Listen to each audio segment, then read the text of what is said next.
Так, азыр түз эфир болуп атат. Запись включать этип койдум. Азыр түз эфир бүткөндөн кийин бул записьти эмеге коюп коем. Телеграмга коюп койсом анан башка мекендештер убакыт болгондо кирет да. Анда сөз сизде анда. Сиз Мексикада турбайсыңарбы? Ооба биз Ремото шаарындабыз. Мына очередь алмай боюнча информация берип коеюн деп чечтим. Биз мисалы 5 адамбыз да, ошо семейныйларга именно айфондор жакшы экен. Аха. Айфондо колдон келсе эң акыркы версиясын алып керек экен. Баягы приложение кайта бербейт экен да. А берки андроиддор таштай берип атат. 3-4 адам ар бирин четко тартыш керек экен. Ошондо барып таштай берип атат. Анан барып эле айфон алдык, барып ошо эме алдык, до конца барды да ошочу. Биринчи күнү ала албай калдык, экинчи күнү сразу очередь алдык, 5 адамчы. Ошону мына мекендештерге айтып коермун, ошондой эле айфон алып келиш керек экен деп ойлоп калдым. Одиночкаларга боло берет ошо.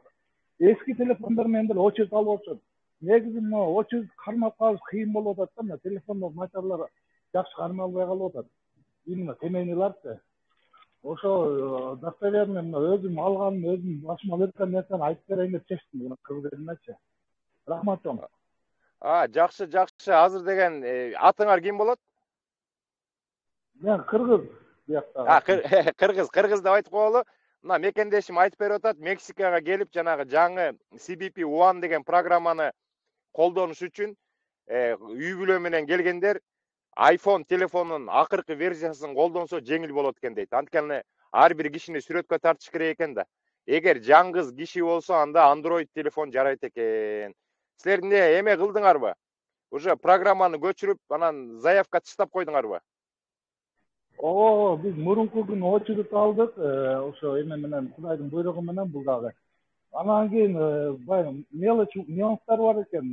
Күнүгө программаны өчүрүп, кайра башынан скачать этип, баягы телефондо ачкан нерселердин баарын өчүрүп, баягы телефон жаңыдай болуш керек да, жакшы иштей турган болупчу. Анан күнүгө жаңы аккаунт ачып, жаңы эме менен кирип аттык, ошентипчи. Жакшы, жакшы. Мексикага келгениңерге канча күн болуп калды? Үй бүлө менен келдиңер беле?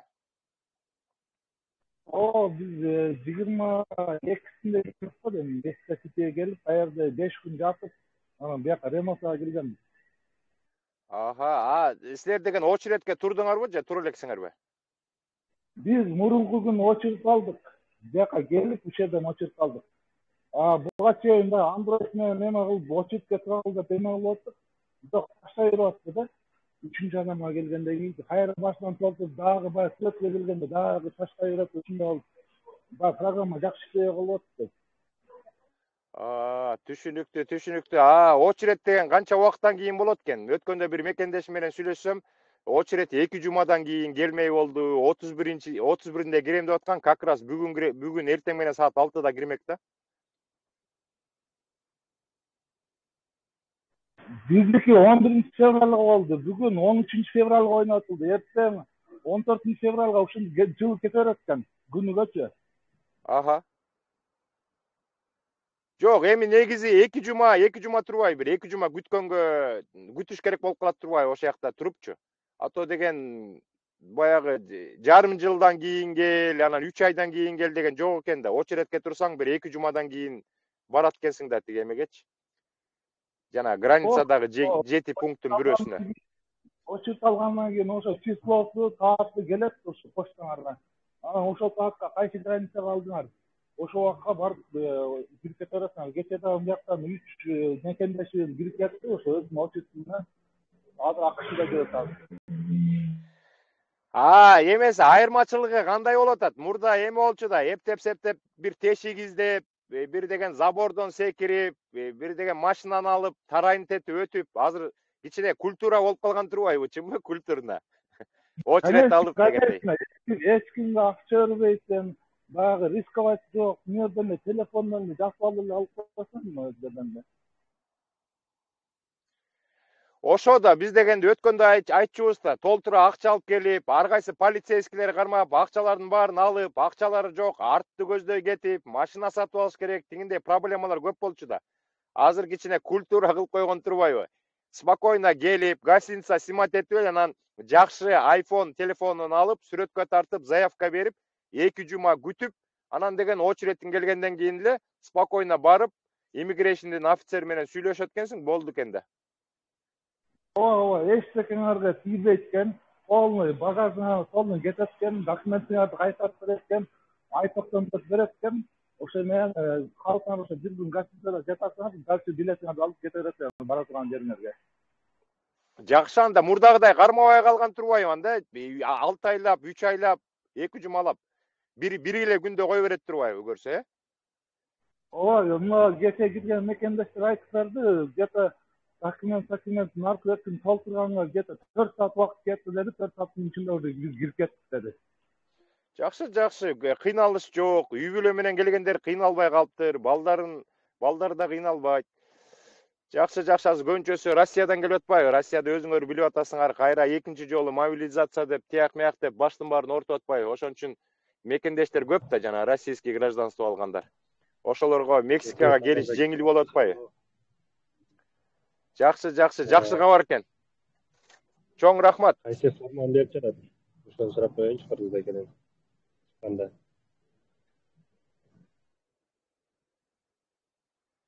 Сураңыз. Чыкканда кайсыл форма менен чыгарып жатат? Ай 94 менен чыгат полный эле. Легально бул жолчу легально. Программанын өзү американцтардын чыгарган программасы, ушу менен официально киргиле де атай ошо американцтар өздөрү чыгарган. Жо, ай 94 жакшы форма. Документтерди, паспорттарды алып калбайт бекен, өзүңөр менен берет бекен? Кече свежий информация биз менен жаткан 3 мекендешибиз кирип полный айтып берди. Документ баягы багаж эчтекесине тийберип кайтарып берди полный. Жакшы. Мурда деген Мексика менен киргенде деген бай нелегальный иштей алчу эмес да. Азыр жаңы закон боюнча биз угуп атабыз. Мексиканын территориясына киргенде көрдүңүздөрбү, документтердин бүт баарын алып калбай берип атат. Анан ошо менен Американын территориясына киргенде жана разрешение на работу деген карточкага, жумушка уруксат карточкага сразу подавать этсе болот дейт. Анан 5 айдан кийин ошол официальный жумушка уруксат карточкасы келет, бүттү официально иштей берсе болот. Эмеге правага тапшыра берсе болот. Анда деген social security карточканы алса болот. Жакшы кылып атыптыр, жеңилдиктер аябай жакшы экен. Жакшы кабар экен.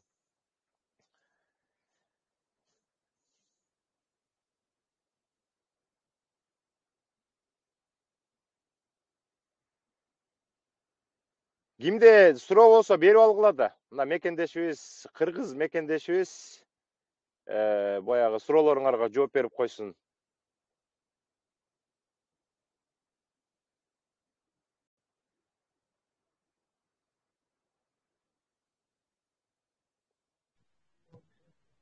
Assalamu alaikum, кыргызбай кесилер. Неме виза, кайсы виза менен барат? Или граждан Россияга? Биздики деген российский паспорт, бизге эч кандай виза кереги жок, прямо эле учуп келдик жака. Алмашбайкеден билет алганбыз, полный документтериңерди бүтүп берет, Алмашбайкеге кайрылсаңар болот. Рахмат байке. Ошо эмеден российский гражданство алган мекендештерге жеңил болуп атпайбы Мексикага келишчи, жана мультивиза дегенде бир 15 мүнөттө ачып коюп, анан самолетко билет сатып алып, жана кээ бирөө жана турист катары мен деген ошол жактан бир путешествие кылып келем деп, анан фирмалар менен сүйлөшүп, анан путевкасын сатып, билетти сатып алып учуп келип атпайбы. Кыргызстанда жашаган мекендештер Мексикага келе албайт да, прямой уча албайт. Анын үчүн через посольство кадимкидей виза алыш керек да. Загранпаспортко виза баштырыш керек Мексикага кириш үчүн. Ошон үчүн деген Кыргызстанда жашаган мекендештер Мексикага жетиш үчүн азаптардын баарын көрүп, 10 чакты мамлекеттин бүт баарын өтүп, баткак кечип, жана жунглелерди өтүп, сууларды кечип жүргөн ошо да.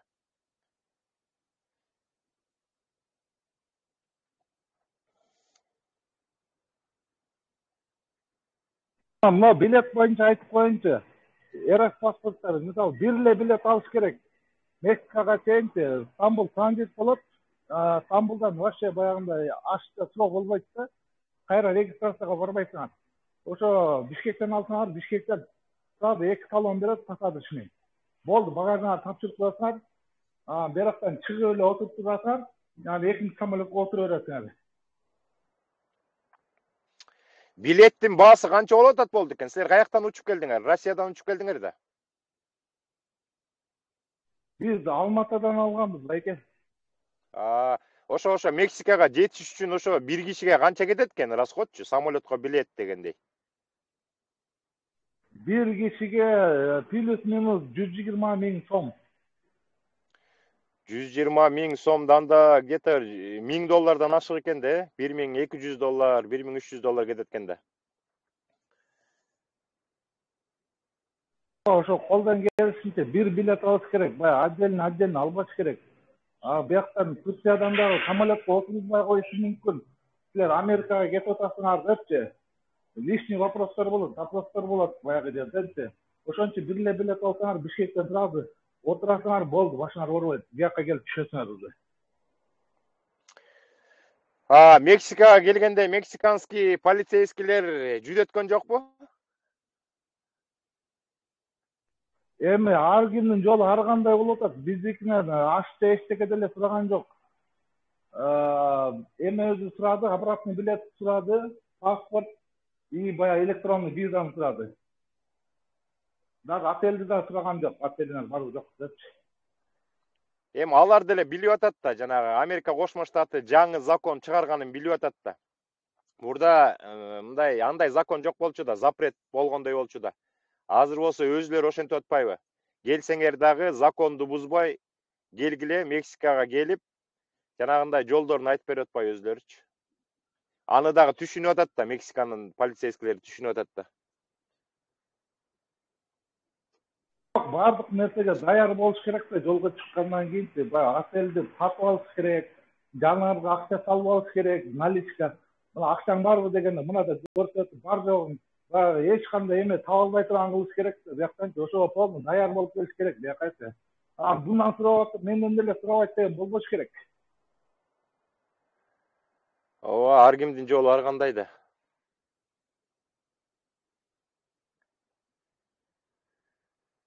Жакшы, эми ийгилик каалайбыз. Кудай буйруса күтүп атсыңар, февралдын канчасында кирем дедиңер эмегечи. Immigration офицерлер менен жолугат экенсиңер, ак жол каалайбыз. Жолуңуздар жеңил болуп, Америка Кошмо Штатына кирип, ойдогудай болуп кетсин. Квартира табылып, жумуш табылып, ойдогудай. Рахмат.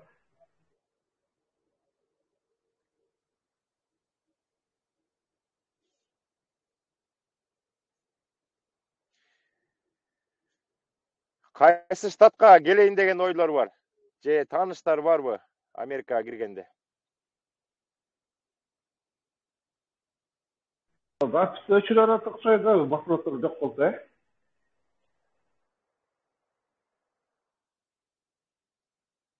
Вопростор деле жок болсо, мекендештердин башка темада вопростор болсо деле жооп бере беребиз. Америка жашоосу боюнча кандай суроолор болсо жооп берип, запись жүрүп атат. Анан прямой эфир бүткөндөн кийин ушул эле телеграмга коюп койсок, анан прямой эфирге катышпаган көптөгөн кишилер болсо анан көрүп коюшат да.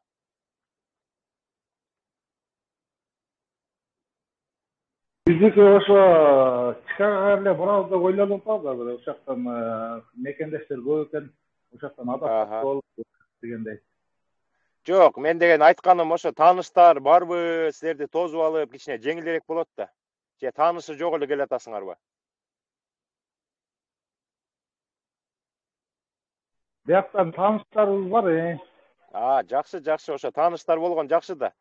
Силерде анда санаңар кичине тынчыраак болот да. Чикагога барсак, бизди кичине тосуп алып, анча-мынча нерселерди көрсөтүп дегендейчи.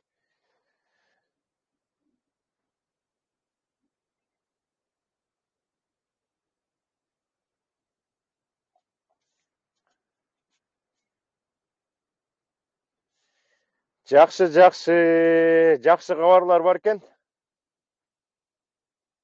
Алмазбай эке, сизге дагы чоң рахмат ушунча бардыгына кыргыздарга ушинтип мотивация берип, информация берип, Америка жашоо боюнча полный айтып берип, эме болуп атканыңызга чоң рахмат. Алла разы болсун сизге да. Чоң рахмат. Бирок негизи ошо келген мекендештер кыйналбаса эле болду да. Эми азыр кичине ситуация өзгөрүп калбадыбы? Мурда биз 1 жыл мурун, 1,5 жыл мурун чыгарган видеолор кичине башкачараак болуп калбадыбы? Азыр кичине кризис бар да мыякта дагычы. Ошон үчүн баягы сөздөр чыгып калат атпайбы? Келгенде баягы блогерлер айткандай эмес экен, тиги бу деп калат атпайбы? Кичине кыйыныраак болуп атат, аны ачык эле айтыш керек да. Ошон үчүн таарынбаңыздар, анча мынча айырма болуп калсачы. Бирок эми бул убактылуу иш болуш керек. Кудай буйрса, жакшылыктар алдыда да эми. Ситуациялар дагы кичине өзгөрүп, жаңы жумуштар чыгып, бир нерселер кичине арзандап дегендейчи. Эң негизгиси келаткан мекендештер кыйынчылык көрбөсө эле болду да биз үчүн.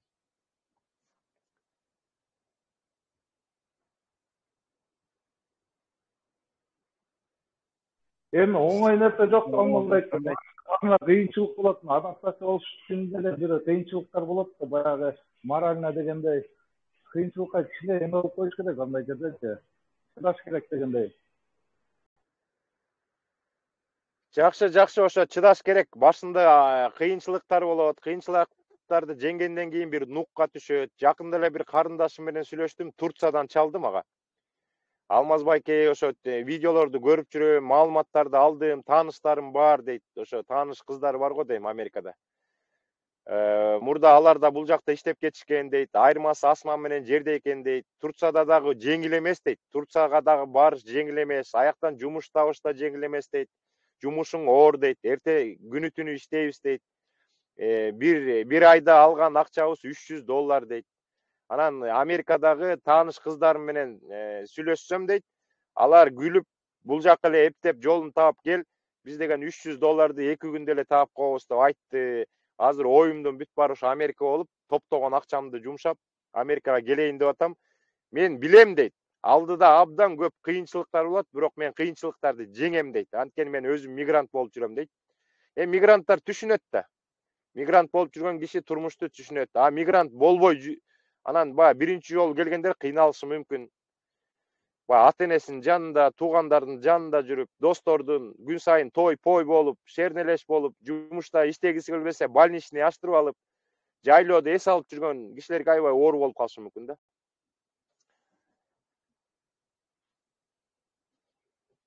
Ошо жаңы органдар бир жыл ошо адаптацияга даяр болуп барыш керек да.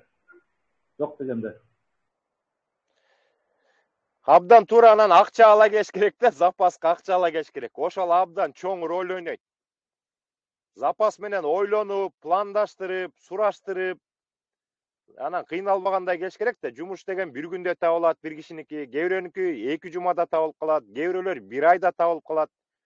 Анан ошондо баягы кичине жашай турган акча тыйын болсондо да, эме санаа тынчыраак болот да. Көп депрессияга түшпөй. Анан кээ бирөөлөр анан чөнтөккө Чикаго келгенде чөнтөктө $500 бар, жумуш таба коем дейт, анан жумуш табылбай калат. Анан акчасы түгөнөт, анан ошондо кыйналышат да. Любой жакка келгенде силер дагы машинага кичине акча тыйын ала келатасыңарбы? Мекендешим кыргыз. Оокат жүрбөйт мыякта машинасы жок Чикаго келсеңер. Мына көпчүлүгү айтат да, канча акча керек депчи. Канча көп болсо ошончо жакшы мекендештерге айтарымчы. Ашчы болуп калса салып бересиңер кайра Кыргызстангачы. Акчанын көп эч кандай зыяны жок. Америкадачы, мына жолдо жүрөсүңөр, жолго керек болуп калат.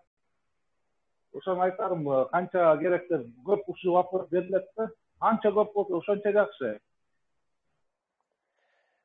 Накта жообун силер айттыңар да. Канчадан берип келаткан суроого силер жооп берип койдуңар. Канчалык көп болсо ошончолук жакшы деп. Сана тынч болот да.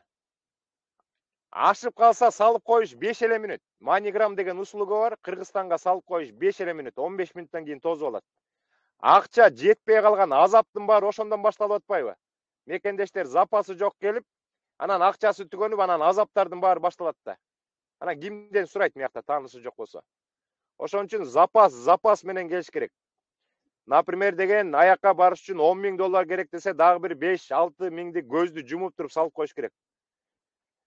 Анан көрүп атпайсызбы? Көп эле мекендештер менен сүйлөшүп атабыз, мага да чалып калышат көптөрү. Мияка келдик эле, чөнтөгүмдө 500 доллар бар, 700 доллар бар, 300 доллар бар депчи. Анан мен таң калам да ошондойгочу. Болбойт да. Машинага алганга 4-5 миң доллар ала келгиле деп атсак, чөнтөккө 300 доллар салып алып анан Америкага жетип келишет да. Анан эмне мындай болуп калды десе, эптеп эле жетиш керек болчу, анан мен деген жумуш таба коюп, анан бат-баттан неме кылмакмын деп. Анан бат-баттан кылса болот, бирок деген ал квартира табылабы, жумуш табылабы? Табылат бардыгы. Бирок ар кандай убакыт керек да. Тааныштар болсо жакшы, учуп келатканда уже даярдап коет. Мына эртең бүрсү күнү конобуз дегенде, даже машинаны алып коет, таап коет машинага чалып. Мына келериң менен машинаны аласың, оформить этебиз бир эле күндө. Келериң менен аэропорттон тосуп алам, мына квартира даярдап койдум, квартирага киргизип коем. Мына жумуштарды чектеп койдум, бир 2-3 жумуш чыгып атат, ошонун бирөөсүнө киресиң деп коет да, тааныштар болсо. А таанышы жокторду анан ким чуркайт? Өзүңөр эле чуркайсыңар да. Ошон үчүн бул жакка келгенде гостиницага жатыш керек болот. Кээ бирөөлөр айтып атпайбы, мага мен да көп кишилер менен сүйлөшөм да, байке 2 жума жаттык үй бүлө менен дейт. Квартира табылбай, жумуш табылбайт. Андан кийин табылды дейт. Кудай буйрса баары жакшы дейт. Ошол 2 жума жашаш үчүн үй бүлө акча тыйын керек да. Күнүгө эле 100 доллар, бир комнатаны 100 долларга снимать эткенде эле 7 күн 1400 доллар кетип калат бай гостиницагачы. Анан чөнтөгүңдө 300 доллар болсо, 500 доллар болсо, анан кайдан анан талаада укташ керек болуп калат да. Анан ошо кишилер анан Америка эмес экен, анан мияктан келсең күтпөйт экен, анан жумуш жок экен деген ошол кишилер да, даярданбай келген кишилер ушинтип айтып атышат да, ыйлактап.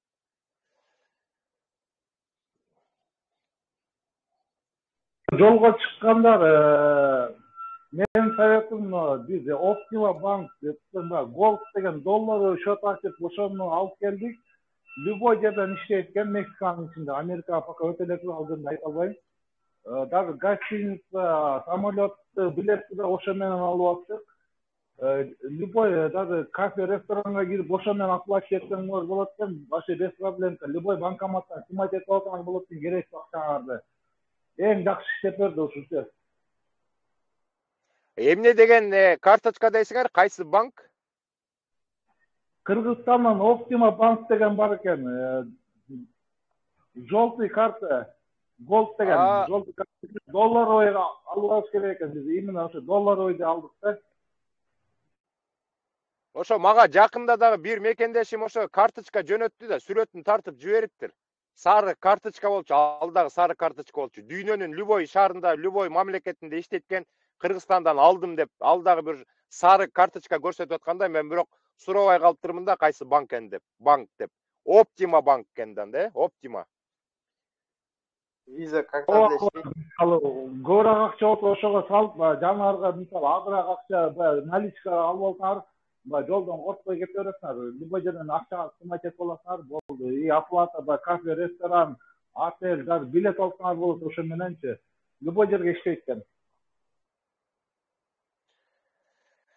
Жакшы маалымат, чоң рахмат.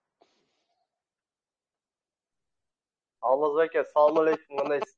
Ден соолуктар, жумуштар жакшыбы? Алейкум ассалам, жакшы, Кудай буйрса, акырындан жүрөбүз, кыбырап коюп. Кандай жаңылык чыкты? Кайсы штаттасыз азыр? Жаңылык деле жок, окшош эле күндөр. Бирок күн сайын штат алмаштырып турат. Например, бир жүктү аласың, экинчи жүккө жетиш үчүн бир 7-8 штатты өтүп коебуз. Мен азыр деген Небраска деген штатка көчөгүнө келип жүктү чыстагам. Эртең менен чыстадым, таң атпай 6-да. Азыр деген жүктү күтүп атам. 3400 долларга 1300 майл айдайм, Нью-Джерси штатына кетем азыр, Кудай буйрса, жүктү алгандан кийин. Мына Нью-Джерсиге барыш үчүн эле мен азыр Небраскадамын. Небрасканы көрөсүңөр, трак айдасаңар. Американы полностью кыдырасыңар да. Мына Небраска, андан кийин Айова деген штат, андан кийин Индиана деген штат, Иллинойс, анан Индиана, анан Пенсильвания, анан Нью-Джерси, мына 6 штат. Бир жүктү жеткизиш үчүн 6 штаттан өтөм да. Ар кандай шаарлардан өтөсүңөр, ар кандай жолдордон өтөсүңөр, тоолорду, талааларды көрөсүңөр. Ошол трактын жумушунун жаккан жери бир жерде отурбаганы да, анан бир начальство жок да.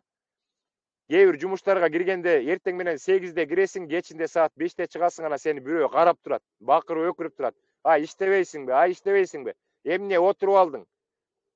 Тиги бу деп. А бизде болсо трак айдоочуларды эч ким антпейт. Айда деп айтпайт. Каалаган учурда айдайбыз, каалаган учурда уктайбыз, каалаган учурда токтойбуз, каалаган учурда тамак жейбиз, каалаган учурда телефон менен сүйлөшөбүз, ушундай түз эфирлерди өткөрүп, кино көрөбүз да. Жакшы жери ошол трак жумушунуку. Биз баса Алмазбекке Нью-Йоркко келгенбиз. Жакында. Эй, Акиша. Нью-Йоркто жүрөсүңбү? Ай, молодец. Маалыматтын баарын чогултуп эле жүрдүң эле. Мына жаратканыбыз маңдайыңа жазып турсуң. Кудай буйрса барам деп айткансың. Досторум барда деп айтып аткансың. Мына Кудай буйрса Нью-Йоркко келген турбайсың. Бир жума болду, канча болду? Кандай келдиң? Айтып берчи бир.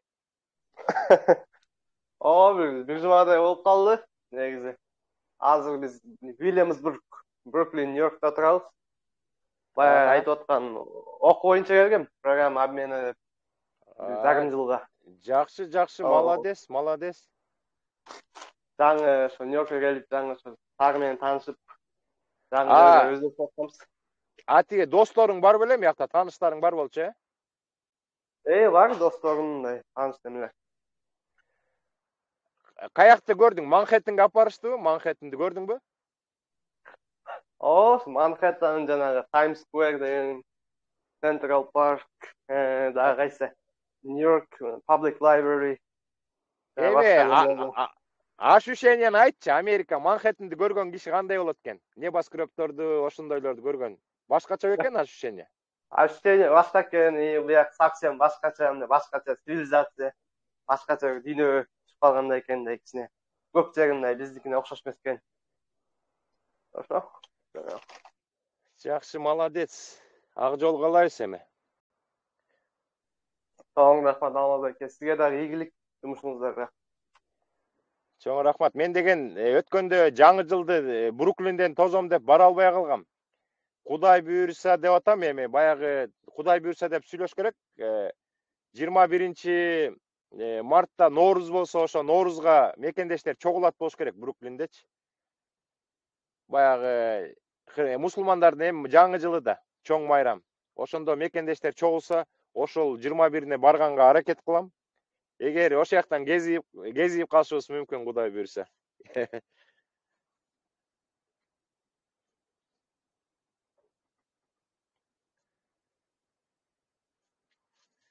Жакшы, бүгүн жаңылыктар абдан көп экен. Абдан жакшы жаңылыктар көп экен. Жаңылыктар абдан көп экен. Кандайсыз Алмазбек? Жакшыбы иштериңиз, ден соолуктарыңыз? Мен эмеде уктум да, чымбы калпы билен через Мексикага киргендерге заявление жазып эметип койсо $2000 берет дейт го, ана семейнийлерге $5000 берет экен дейт го. Ошо чымбы калпы? Кече уктум да мен да чаттанчы. Эми ар кандайлар жаңы эмелер чыгып калып атпайбы? Аны мен уга элекмин. Мындай берет экен, тигиндей берет экен деген уга элекмин, бирок кичине жеңилдирээк болуп калды. Мына мекендештер менен сүйлөшүп атабыз, азыр эле мекендешим айтып бербедиби? Мурдагыдай эмес, кичине жеңил болуп калды. Аккуратно келесиң Мексикага. Үй бүлө менен келгендер бар, жаңгыз келген кишилер бар. Гостиница снимать этип жашап, анан жанагы iPhone деди го дейм. iPhone'дун акыркы выпускусун 14 алып, анан үй бүлөлүк кишилерге ошо жакшы экен деп атпайбы? Анткени силер заявка бериш үчүн ар бир кишини сүрөткө тартыш керек экен дейт. iPhone жакшы иштейт экен дейт. Жанагы CBP One деген программа жакшы иштеп, анан заявканы берип коюп, анан 2 жума күтүш керек экен да. 2 жумадан кийин өзлөрү бир күндү назначить этет экен, саат мынчанчы күнү, саат мынчада моундай жерге келип каласың деп. Киргенден кийин анан иммигрейшндин офицери, ошо үй бүлө болсо үй бүлө, жаңгыз киши болсо жаңгыз киши менен жана айткандай бир үй бүлөгө бир 3 саат, 4 саат кетет экен дейт. Ар кандай документтерди оформить этип, сүйлөшүп, андан кийин I-94 формасын берип туруп эле, анан жиберип аткан турбайбы? киргизип аткан турбайбы? Мурдагыдай 1 ай кармап, 3 ай камап, 6 ай камап, азап тозокторду көрсөтүп, үй бүлөнү 2ге бөлүп, андайлар дагы бир суроо калып калыптыр да.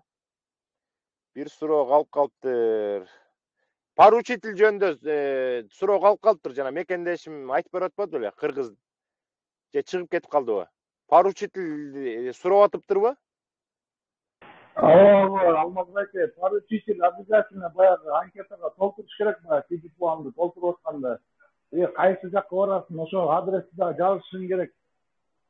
Поручитель номерлери, данныйлары, адреси полный жазылат, ошол жерге өзү чыгат. Ошол жерге жазып коесуң, болду. Эмечи? CBP-1 деген программа эми бизди колдонбойбуз да эми. Кичине бир үстүртөн айтып бересиңерби? Эмнелерди сурайт экен? Адамдар эмнеге даяр болуш керек экен? Кандай суроолор келет? Же болсо сүрөт тартыш керек, же эмне документтерди сүрөткө тартып жибереби? Түшүнүк жок болуп атат да. Кандай иштейт экен ошо? Примерно үстүртөн. Азыр мындай айтып бергенде эми YouTube'дан деле орусча версиялары толуп кетти. Ошол жактан деле карасаңар болот. Негизи ошо ар бир адамдын документтери керек. Баягы жазат экенсиңер, анан сүрөткө тартканда ошо адамдын өзү керек экен. Ошо адам өзү сүрөткө түшүш керек экен, жакшылап түшүш керек экен. Анда дагы көзүн моргать этпей, башын кыймылдатпай. Анан ошо принимать эткенен анан дальше поручитель өзүң бара турган шаар ошолар полный толтурат экенсиң. Жакшы. Силер деген ошентип туруп анан жибересиңер, жибергенден кийин ответ бат эле келет бекен? Же күтүш керек бекен аны? 1 күн, 2 күн, 3 күн, же бат эле келеби ошол эле күнү? Баягы толтуруп бүткөндөн кийин муну Ремосада эртеменки саат 8ден 5 мүнөт өткөнгө чейин ошо очередь тийсе тиет, тийбесе жок. Баягы балык кармагандай эле экен жактачы. Анан ар бир шаар биякта Мексикада 3 саат экен да, ар бир шаар ар кандай болот экен. Биякта 7де болот экен, бияк эмеде Тихуанада эмеде болуп атат, 6да да болуп атышат. Ар бир шаар ар кандай экен. Ошо ровно саат 8де именно Ремосада ушундай кириш керек экен. Очередь алган. Жакшы.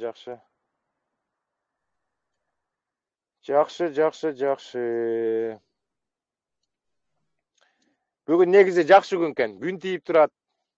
Минус эмес, плюс 1. Мекендештерден жакшы жаңылыктарды угуп атабыз. Жакшы күн экен, Кудай билсе. 31 декабрбы? Январь, Ошондо Алмазбайке поручитель жок болсо киргизбей коебу ошондо. Кандай болуп? Поручитель деген абдан керектүү нерсе да. Например деген поручитель деген Америкада абдан эметишет да го, эметет. Например деген ошо банк санктарга барганда, бирдеме машина алганда, үй алганда, бирдеме ошо поручительди көп сурашат. Сен деген жазып коюш керек. Балаңды мектепке бересиңби, балаңды садикке бересиңби, өзүңдүн ата-энесинин данные болсо да башка бир киши деп турушат Америкадачы. Дагы бир дополнительный кишинин данные керек, адреси керек, телефону керек деп. На всякий случай силер менен байланыша албай калсак, ошол киши менен байланышабыз деп. Поручитель деген мындай болуп атпайбы? Поручительден эң негизги себеби алар эмнеге сурап атат? Поручитель барбы деп. Алар айтып атат, силер Американын территориясына кирип атасыңар. Бул жакта силерди тозуп ала турган бир киши барбы? Силерге баягы оор болбосун, адаптация болуш үчүн квартира таап бере турган, жумушта таап бере турган, акчаңар жок болуп калса жардам бере турган. Силер акчаңар жок, анан баягы мамлекеттин мойнуна илинбейсиңерби, мамлекетке күч келтирбейсиңерби, өзүңөрдүн жаныңарды өзүңөр багып кетесиңерби? Эгер силер кыйынчылыкта болсоңор, ошол поручитель жардам берсин дегенде бирөөгө байлап коюп атат да. Анан ответственности дагы ал поручительге байлап коюп атат да. Келген киши Америкада жашаган бир кишини кандай десем, өзүнө эме алып атат да, какой-то ответственность алып атат да. Анан ошолорго мурда чалчу да. Силер ушундайсыңарбы? Ооба, ушундайбыз. Мондай кишилер келди, Америкага киребиз деп. Ошону тааныйсыңарбы? Тааныйбыз. Силерге барат. Силер тозуп ала аласыңарбы? Тозуп алабыз. Анан квартира таап берет, жумуш таап берет, жардам берет деген ойдо да булчу. Алмазбек, Ayta berle. Muna Grindr'dan girgende de Abdülcahit'in bu çoğun rol oynayıp nomeri Furamet bolup kalganda bayağı esli askerler çalalbay kalsa da oşada oturuyorsun. Oşonu parçasının yine telefonu 24 saat işlep turuş gerek. Darastan öçüp kaldınan bezbuk olup kaldı deyip bolboyt. Oşalar çalganda tün 3'te çalao, 4'te çalao al gerek. Ova mağa gel otata oşo aytış gerek eкен. Oşo parçasını главный рольді oşolarda oynaytken. Esin çalalbay kalıp же флеш албай алган болсо болду oşada oturuyorsun. Sen parçasının boken depse. Bakayım o parçacılığı çok bolsaçı киргизбей койгандай. Поручитель жок болсо анан жанагы ар кандай бир организациялар менен кирип атат деп атпады эле. Поручитель жок кишилер, жана благотворительный ар кандай организациялар бар экен. Ошолор менен сүйлөшүп анан же алар өзлөрү предоставлять этип береби, билбейм анысынчы. Мен эми Мексикадан өткөн эмесмин, Мексикага барганда эмесмин. Мен дагы ошо көп нерсени билбей атпаймынбы? Башынан өткөн киши билип калат да. Например, азыр мекендешибиз айтып берип атат, бул башынан баардык нерсе өтүп атат, баардык көзү менен көрүп атат. Миң уккуча бир көр деген бар да, макал бар да, миң уккуча бир көр деп. Анан бир жолу көрүп койсоң баардык нерсени түшүнүп каласың да. Биз болсо уга беребиз. Анан приблизительно мындай болот турбайбы, тигиндей болот турбайбы дейт. Поручитель деген айтып атпайбы эми? Поручитель деген эң негизги нерсе да, Америкага кирип атканда. Ошол офицерлер силерге ишеничти пайда кылат да. Силердин поручителиңер болсо, ошол офицерлер ишенич. Бул кишини киргизсек болот экен, биякта күтүп алган кишиси бар экен. Биз телефон чалсак ошол киши телефон алат экен. Буларды тааныйт экен. Анда биз ошол поручительге жиберели деп, именно поручитель жашаган штатка, поручитель жашаган эмеге шаарга жиберип атпайбы? Тозуп алсын деп.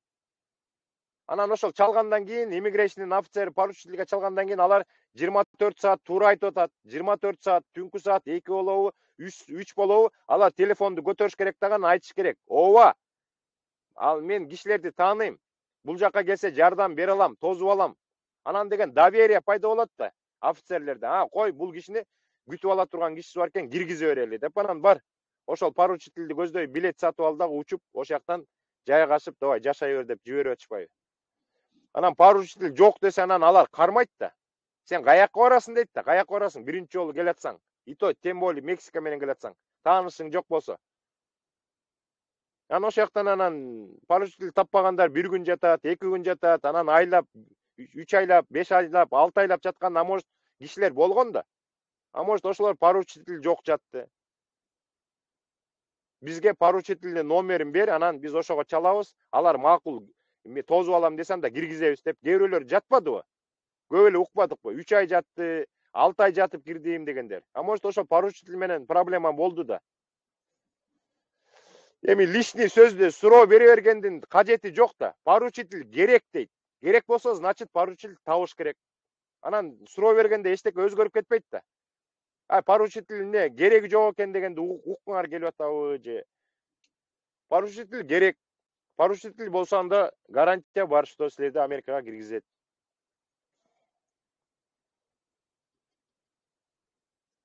Ozbayken men bir narsani aytib berasizlar. Men özüm sayatımda birinchi Meksikaga kirib alып koylangular. Anan buyakka kelgenden buyakka oylangular. Monday etap menен başına aylanıp koyup sizler kelgite bir bilet alasыңар 1 ay murun koyup anan sizler kelgite dagы ситуация almashып ketişi mümkün. Misal men bilet alıp atkan maldan eме бар болду буяктачы. Texas, Merkis деген нерселер бар эле. Ошак благотворительный менен киретилер. Адырына мен келгенде уже ситуация алмашып кетти, программа чыгып кетти. Ошон үчүн биринчи Мексикага кирип алганды жакшылап изучать этип, нюанстарынан бери, эме кылып, мелочтарынан беричи, изучать этип, ошого даярдангыла, анан бияка кирип алгандан кийин, мына группалар бар, Кудайга шүгүр, азыр информация толтура. Анан бияктан келип, группаларга кирип сурасаңар айтып берет, полный элечи. Мындай болуп атат, азыр депчи. Ушакка бар, тияка бар депчи. Абдан туура болуп атпайбы? Ошон үчүн айтып атпайбызбы? Америкага келем деген киши планды түзүп, тетрадь ачып алып, жазып, ойлорун кандай кылам, тигинтем, минтем, канча акча менен баш керек, каякка барам деген Анан деген көп мекендештер ойлонбой эле келип калат атпайбы? Эптеп эле жетиш керек деп анан Мексикага кирип алып, андан кийин ойлонуп атышпайбы? Анан ойлонгондо уже кээ бир нерселер кеч болуп калат. Бирдемени унутуп калат. Бирдемеси жетпей калат. Бирдеме табылбай калат. Ошон үчүн көп мекендештер астыга план койгондо жанагындай телеграм каналдарга катталып, бир 2 ай, 3 ай отуруп ошол жакта. Көп мекендештер бар да мен сүйлөшкөн. 2 ай отурдум, 3 ай отурдум, маалыматтардын баарын топтодум, уже билип калдым дейт. Эмне кылыш керек? Кимге барыш керек? Ким менен сүйлөш керек? Кантиш керек? Анан маалыматы бар киши күчтүү болот да. Анан жолу да ачык болот. Анан эчтеке маалымат албай эле баягы эл дүрбөсө мен да дүрбөйм деп эле эчтеке ойлонбой эле Мексика менен кириш керек экен деп бул жакка келет. Анан проблеманын баары анан Мексикадан башталат. Акчасы түгөнөт, жолдорун билбейт, кыйналат. Анан артты көздөй кеткен мекендештер көп эле болду да. Телеграм канал бар да, жана Кыргыз Университетке кирсеңер, Кыргыз Университетке кирип Телеграм каналга бир ай эле отуруп койгулачы, күн сайын түз эфирлер болуп атат, ошо түз эфирге катышып, угуп, суроолоруңарды бере берсеңер эле билип аласыңар уже. Өзүңөр элечи эмне кылыш керек экенин. Биринчи очередь кейс чыга турган адамдарга кейсти жасаш керек. Экинчи очередь акча, үчүнчү очередь маршрут. Болду, дальше кете берет өзүнөн өзү элечи.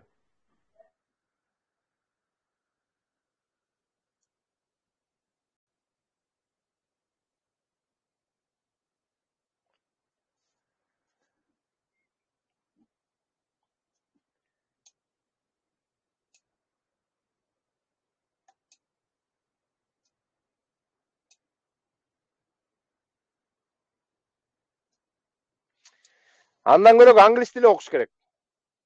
Курстарга барыш керек, англис тили окуш керек, айтини окуш керек. Бишкекте Восток 5, Гражданский 119, Эсен Ниязов университетинин IT мектеби бар эң сонун. Аяктан барып күн сайын окусаңар $800 төлөйсүңөр. Ошол эле окууну, именно ошол окууну Америкага келип окусаңар, мияктан уже 6000, 8000, 10000 окуп каласыңар. Ошого даярданыш керек да, даярданып келиш керек. Тил билип келгенге аракет кылыш керек, айтини бүтүп келгенге аракет кылыш керек, машина айдаганды үйрөнгөндү аракет кылыш керек. Даже мекендештер Бишкектен трак айдаганды үйрөнүп атышат азырчы. Кийин мен тракка барганда кыйналып калбайын деп, трактын ар бир запчастарын жаттап, биз дагы ошо pre-trip inspection'ди полностью видеого тартып мен айтып бердим. Ар бир детальдарын көрсөтүп бердим. А кээ бирөө аларды карабай эле да, эптеп эле жетиш керек деп. А кээ бирлөр аракет кылам деген кишилер ошолордун баарын окуп атат. Ар бир запчастын билип калды. Англисче айтып бергенди билип калды. Трак айдаганды үйрөнүп атат, айтини окуп атат дегендей. Англис тилиге курска баратабыз деп канча мекендештер айтып атат. 2 ай болду, 3 ай болду, кадимкидей эффект болуп атат, сүйлөп калдым, түшүнүп калдым деп атат. Ошондой кишилер, аракет кылган кишилер, анан бул жактан кыйналбай, сүйүнүп, анан жолу да ачык болот.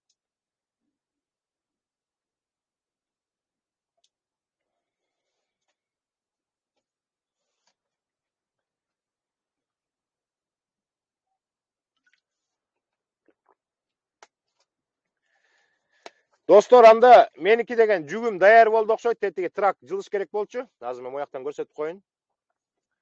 Мияктан да жакшы көрүнбөйт го дейм, Көрдүңөрбү? Трактар турат таякта, доктор турат. Тетигил жерде бир доктор айтып аткан, ошол жактагы трак жылып кетти. Азыр мага чалат болуш керек. Достор, анда кийинки эфирден жолуккуча сак саламат болгула. Ийгилик, дагы чыгып турабыз, Кудай буйрса.